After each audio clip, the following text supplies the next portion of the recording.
क्या आपको लगता है कि गूगल अर्थ ने दुनिया का चप्पा चप्पा छान मारा है? गलत। इस दुनिया में एक ऐसी जगह आज भी मौजूद है जो सैटेलाइट की नजरों से ओझल है, जहां लोहे और पिघले हुए तांबे की एक दीवार खड़ी है और उस दीवार के पीछे खामोशी नहीं है। वो वहां मौजूद है, अरबों की तादाद में एक ऐसी कौम जो अपने मुर्दे दफनाती नहीं बल्कि खा जाती है, जिनकी भूख इतनी वैशी है कि वह सांपों और बिच्छुओं को भी जिंदा निगल लेते हैं। तारीख की किताबें कहती हैं कि वो इंसान हैं, लेकिन उनके चेहरे ढाल जैसे छपटे हैं और कुछ रिवायत के मुताबिक उनके कान इतने बड़े हैं कि वो उन्हें कंबल की तरह ओढ़ कर सोते हैं। आपने याजूज माजूज का नाम तो सुना होगा। उनकी रिहाई का वक्त शायद बहुत करीब आ चुका है।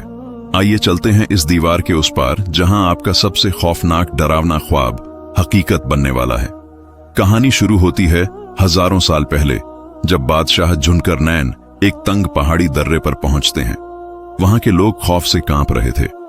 पहाड़ों के पीछे से एक वैशी कौम आती थी जो उनकी फसलें खा जाती और उन्हें मार डालती। जुल्करनैन ने फैसला किया कि वह सिर्फ पत्थरों की दीवार नहीं बनाएंगे, बल्कि मेटल साइंस का ऐसा नमूना पेश करेंगे जो कयामत तक न टूटे। जरा मंजर देखें। लोहे के देव हैकल ब्लॉक्स पहाड़ों के दरमियान चुन दिए गए। फिर आग बहकाई गई। जब लोहा आग की तरह सुर्ख हो गया तो उस पर पिघला हुआ तांबा डाला गया। साइंसदान जानते हैं कि जब लोहे और तांबे को मिलाया जाए तो वह पीतल या कौसी जैसा सख्त तरीन मुरक्कब बन जाता है। यह दीवार इतनी चिकनी और सख्त थी कि उस पर चढ़ना नामुमकिन था और उसे तोड़ना माहौल। लेकिन दीवार के उस पार की दुनिया कैसी है? यहाँ याजूज और माजूज कैद हैं। ये हजरत नूह के बेटे याफिस की नस्ल से हैं और तुर्कों के करीबी रिश्तेदार हैं। उनकी आबादी बढ़ने की रफ्तार हमारी सोच से बाहर है। रिवायत बताती है कि उनका कोई मर्द उस वक्त तक नहीं मरता जब तक वह अपनी 1000 औलाद अपनी आंखों से ना देख ले। ये टिड्डी दल की तरह फैल चुके हैं। ये हर रोज सुबह उठते हैं, अपने औजार उठाते हैं और पागलों की तरह दीवार को खींचना शुरू कर देते हैं। शाम होते होते दीवार कागज की तरह बारीक हो जाती है। दूसरी तरफ से सूरज की किरणें नजर आने लगती हैं। आजादी सिर्फ 1 इंच दूर रह जाती है। उनका निगरान खुश होकर कहता है, बस बाकी कल तोड़ेंगे। लेकिन अगली सुबह दीवार फिर से जुड़ी हुई मिलती है, इतनी ही मोटी, इतनी ही सख्त। हजारों सालों से यह मायूसी उनका मुकद्दर है। वक्त का पहिया घूमता है। नबी करीम सल्लल्लाहु अलैहि वसल्लम के दौर में उस दीवार में पहला शगाफ पड़ा। आप सल्लल्लाहु अलैहि वसल्लम ने फरमाया था, हलाकत है अरब के लिए उस शर से जो करीब आला। फिर जमाना आखिर आता है। दज्जाल कत्ल हो चुका है। हजरत ईसा अलसलाम दुनिया में इंसाफ कायम कर चुके हैं।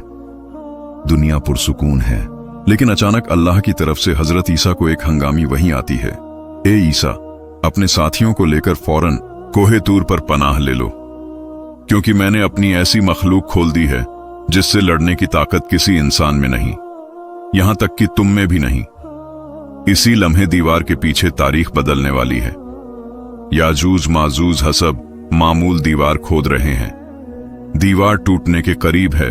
सरदार हमेशा की तरह कहने वाला है कि कल तोड़ेंगे, लेकिन आज अल्लाह की रजा से उसकी जुबान से वो लफ्ज निकल जाता है, इंशाअल्लाह। चलो वापस चलते हैं। इंशाअल्लाह, अगर अल्लाह ने चाहा तो कल उसे तोड़ देंगे। यह इंशाअल्लाह वो चाबी थी जिसकी कमी थी। अगली सुबह दीवार वैसी ही टूटी हुई मिलती है। एक आखिरी धक्का और धड़ाम, दीवार गिर जाती है। कुरान कहता है, वो हर बुलंदी से फिसलते हुए आएंगे। अब जमीन पर जो होगा वह कयामत से कम नहीं। यह सबसे पहले इजराइल में मौजूद बहरा तबरिया पर टूट पड़ेंगे। यह उस झील का सारा पानी पी जाएंगे। जब उनका आखिरी लश्कर वहां पहुंचेगा तो झील सूख चुकी होगी, धूल उड़ रही होगी। वो हैरत से कहेंगे, यहां कभी पानी हुआ करता था। ये दरिया खुश कर देंगे, खेत खा जाएंगे। रिवायत के मुताबिक जमीन पर कोई जानदार नहीं बचेगा। यह सांप, बिच्छू और दरिंदे तक खा संगीत जाएंगे। इंसान किलों में छुप जाएंगे और जमीन पर वहशत का राज। जब जमीन पर कोई मारने के लिए नहीं बचेगा तो उनका तकुर पागलपन में बदल जाएगा। वो चीख कर कहेंगे, हमने जमीन वालों को खत्म कर दिया। आओ अब आसमान वालों का किस्सा पाक करें। यह अपने तैर और नेजे पूरी ताकत से आसमान की तरफ फेंकेंगे। अल्लाह उनको आजमाइश में डालने के लिए उनके तीरों को खून आलूद करके वापस लौटा देगा। वो खुशी से नाचेंगे, हमने नाउज़बिल्लाह खुदा को भी मार दिया। उधर कोहे तौर पर मुसलमानों का बुरा हाल होगा। भूख ऐसी कि बैल का एक सर 100 दीनार से महंगा। उस हाल में अल्लाह के जिक्र से उनका पेट भरेगा। जुल्म जब हद से बढ़ता है तो मिट जाता है। हजरत ईसा अलैहिस्सलाम अल्लाह के हुजूर हाथ उठाएंगे और अल्लाह उनकी गर्दनों में एक कीड़ा पैदा कर देगा और फिर एक ही लम्हे में करोड़ों याजूज माजूज मर जाएंगे। जो शोर जमीन हिला रहा था वो अचानक मौत के सन्नाटे में बदल जाएगा। मुसलमान कोहेर से नीचे उतरेंगे तो जमीन पर कहीं भी पांव रखने की भी जगह नहीं होगी। हर तरफ लाशें और बदबू। फिर अल्लाह अजीबुल खिलकत परिंदे भेजेगा जिनकी गर्दनें बख्ती ऊंटों जैसी लंबी होंगी। वो लाशों को उठाकर समंदर में फेंक देंगे। फिर एक मूसलाधार बारिश जमीन को धोकर शीशे की तरह चमका देगी। और जानते हैं फिर क्या होगा? जमीन अपनी बरकतें उगल देगी। फल इतने बड़े होंगे कि एक अनार के छिलके में पूरी जमात बैठ जाएगी।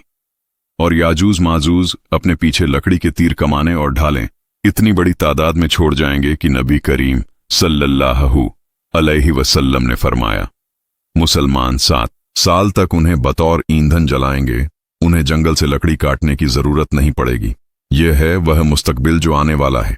याजूज माजूज की दीवार आज भी वहीं है और वह शायद उस वक्त भी उसे खींच रहे हैं।